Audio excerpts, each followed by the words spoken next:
ଘରେ ରହିବା ସୁରକ୍ଷିତ ରହିବା।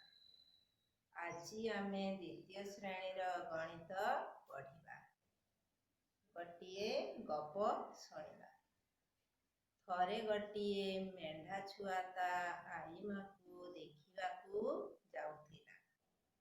ଜଙ୍ଗଲିଆ ରାସ୍ତା ଯାଉ ଯାଉ ହେଟା ବାଘକୁ ଦେଖିଲା।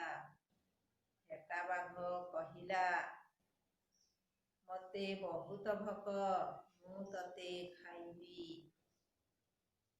ମେଣ୍ଢା ଛୁଆ କହିଲା, ମୁଁ ଆଈମାକୁ ଦେଖିବାକୁ ଯାଉଛି। ଆଈମା ମୋତେ ଭଲ ଭଲ ଖାଇବାକୁ ଦେବେ। ମୁଁ ମୋଟା ହୋଇ ବଡ଼ ହୋଇ ଫେରିବି। ହେଟା ବାଘ କହିଲା, ଠିକ୍ ଅଛି, ତୁ ଯା। ମେଣ୍ଢା ଛୁଆ ଆଈମା ଘରେ ପହଞ୍ଚିଲା। ଆଈମାକୁ ସବୁ କଥା କହିଲା। ଆଈମା ଗୋଟିଏ ଢୋଲ ତିଆରି କରି ତା ଭିତରେ ବସିବାକୁ କହିଲେ। ମେଣ୍ଢା ଛୁଆ ସେଇଆ କଲା। ଆଈମା ରାସ୍ତା ଉପରେ ଢୋଲଟିକୁ ଗଡ଼ାଇ ଦେଲେ। ଢୋଲଟି ଗଡ଼ି ଗଡ଼ି ଆଗକୁ ଗଲା। କିନ୍ତୁ ହେଟା ବାଘ ରାସ୍ତାରେ ଅପେକ୍ଷା କରି ରହିଥିଲା। ସେ ଢୋଲକୁ ଦେଖି ପଚାରିଲା, ତୁମେ ମେଣ୍ଢା ଛୁଆକୁ ଦେଖିଛ କି? ମେଣ୍ଢା ଛୁଆ ଢୋଲ ଭିତରେ ଥାଇ କହିଲା ଧୀର ସ୍ୱରରେ, ନା। କିନ୍ତୁ ହେଟା ବାଘର ସନ୍ଦେହ ହେଲା। ସେ ଗଡ଼ୁଥିବା ଢୋଲ ପଛେ ପଛେ ଗଲା। ମେଣ୍ଢା ଛୁଆଟି ହେଟା ବାଘ ଧରିବା ପୂର୍ବରୁ ଦୌଡ଼ି ତା ଘର ଭିତରେ ପଶିଗଲା। ତାହେଲେ ଆଜି ଆମେ ଗୋଟିଏ ଗପ ଶୁଣିଲୁ। ଢୋଲଟି କିପରି ରାସ୍ତାରେ ଆସୁଥିଲା? ଗଡ଼ି ଗଡ଼ି। ମେଣ୍ଢା ଛୁଆଟି ଯଦି ବାକ୍ସରେ ଆସିଥାନ୍ତା, ଗଡ଼ନ୍ତା କି? ନା, ଢୋଲ ପରି ବାକ୍ସ ଗଡ଼ନ୍ତା ନାହିଁ। ତାହେଲେ ଆଜି ଆମେ ପଢ଼ିବା ଗଡ଼େଇବା ଏବଂ ଘୋଷାଡ଼ିବା। ଗଡ଼େଇବା, ଘୋଷାଡ଼ିବା।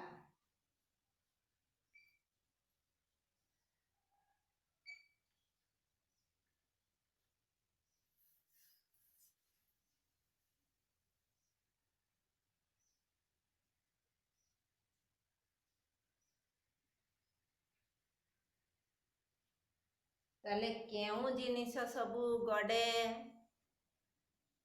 ନା, ଗୋଲ ଥିବା ସମସ୍ତ ଜିନିଷ ଗଡ଼େ। ଯେପରି ଢୋଲ ଗଡ଼ିଲା, ପିଜୁଳି ଗଡ଼ିବ, ବୋଇତାଳୁ ଗଡ଼ିବ, କଖାରୁ ଗଡ଼ିବ, ସେଉ ଗଡ଼ିବ, ବଲ୍ ଗଡ଼େ। ଏଗୁଡ଼ିକ ଗୋଲ ଜିନିଷ ସବୁ ଗଡ଼େ। ଏବଂ କେଉଁଗୁଡ଼ିକ ଘୋଷାଡ଼ି ହୁଏ? ଯେଉଁ ଜିନିଷ ଗୁଡ଼ିକ ଚେପ୍ଟା, ଯେପରି ସେ ବାକ୍ସରେ ଆସିଥିଲେ ଗଡ଼ି ନଥାନ୍ତା। ସେଇଭଳି ବାକ୍ସ ଭଳି ଜିନିଷ ଇଟା, ବହି, ଖାତା, ଆଲମିରା, ରବର, ଜ୍ୟାମିତି ବାକ୍ସ ଏଗୁଡ଼ିକ ଗଡ଼ିବ ନାହିଁ। ତାହେଲେ ଆଜି ଆମେ କେଉଁ ଜିନିଷ ଗଡ଼େ ଏବଂ କେଉଁ ଜିନିଷ ଆମେ ଗଡ଼େଇକିରି ନେବା? ଯେପରି କାଠ ଗଣ୍ଡିକୁ ରାସ୍ତାରେ ଗଡ଼େଇ ଗଡ଼େଇ ନିଆଯାଏ। ବଡ଼ ବଡ଼ ଜିନିଷ ଆଲମିରା ଆଉ କିଛି ଜିନିଷକୁ ଚେପ୍ଟିଆ ଜିନିଷକୁ ଘୋଷାଡ଼ି ଘୋଷାଡ଼ି ନିଆଯାଏ। ସେଇଭଳି ଜିନିଷକୁ ଆମେ ଆଜି ଜାଣିବା। କେଉଁ କେଉଁ ଜିନିଷ ଘୋଷାଡ଼ି ହୁଏ, କେଉଁ କେଉଁ ଜିନିଷ ଗଡ଼େଇ ଗଡ଼େଇ ଗଡ଼ି ଗଡ଼ି ଯାଏ। ଏଇ ବାକ୍ସରେ କେତେ ଗୁଡ଼ିଏ ଶବ୍ଦକୁ ମୁଁ ଲେଖୁଛି। ବଲ୍, ରବର, ଚକ୍, ଖାତା, ପେନ୍,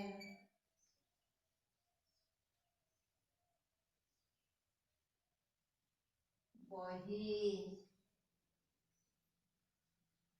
ପିଜୁଳି,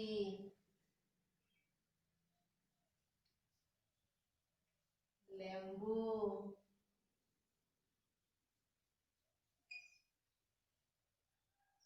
ବିଲାତି,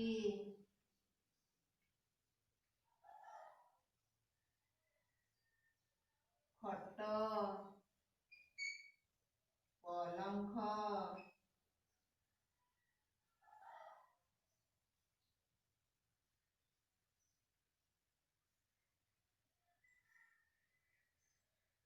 ଟେବୁଲ,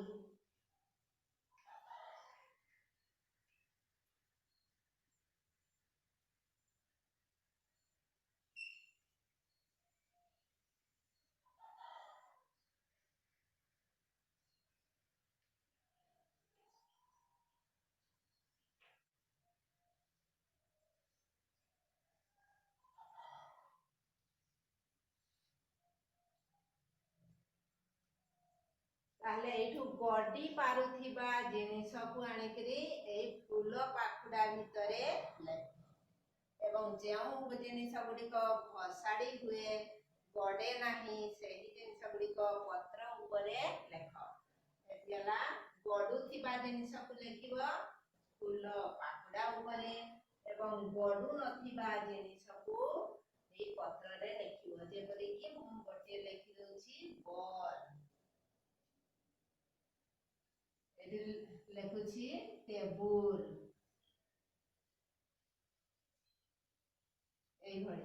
এইଭଳି ତୁମେ ଘରେ ଗଡୁଥିବା ଜିନିଷ ଏବଂ କେଉଁ ଜିନିଷ ଗୋଟେ ଗଡେ ନାହିଁ ସେଇ ଜିନିଷ ଗୁଡିକୁ ତୁମ ପରିବେଶରେ ମିଳୁଥିବା, ସ୍କୁଲରେ ମିଳୁଥିବା, ଘରେ ମିଳୁଥିବା ସେଇ ଜିନିଷ ଗୁଡିକର ତାଲିକା କରିବ। ଆଜି ପାଇଁ ଏତିକି। Good bye.